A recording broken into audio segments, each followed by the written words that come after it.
In the fifth couplet, Hallaj says, in my annihilation, my annihilation vanished, and in my annihilation I found you.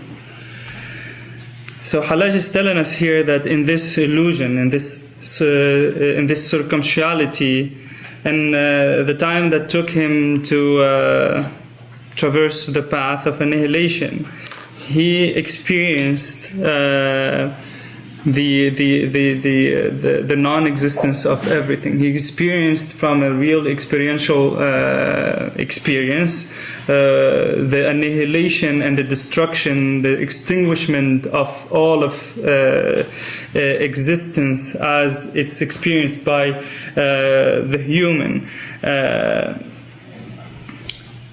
What does this mean? What does the experience of fana, annihilation, means? If we want to annihilate around us, things around us, is that we need to close our eyes, right? Just close your eyes, then everything disappears.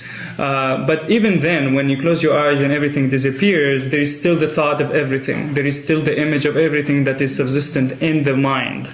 But this is not yet what Hallaj is telling us about. This is not this form of annihilation. The true annihilation is that with even the thought of things, even the imagination, and the images of things within, the ego inside is vanished, is annihilated.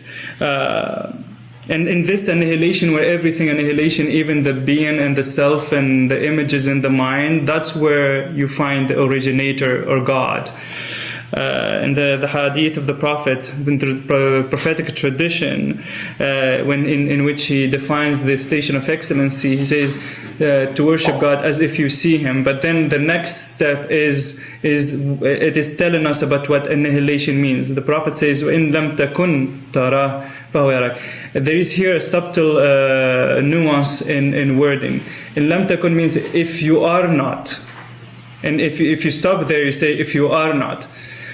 But if you achieve this station of if you do not see Him, or if you are not seeing Him, if you are not, then that's where the divine is witness. فَإِنَّهُ يَرَكَ. There the divine is witness. So you lose your own self, and it is the divine who's witnessing Himself by Himself, because you have non-existence at this in this experience.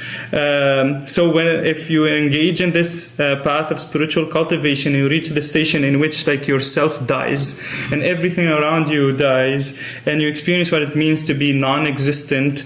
There you fathom and you witness existence as it is, and that's the reality of the real, and that's God.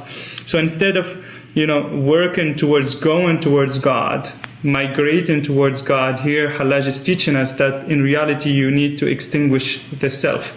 Working on extinguishing the self, working on extinguishing your existence, on destroying your ego in a path of spiritual cultivation, in which when you reach that annihilation of the ego, that's where the reality will manifest itself to you.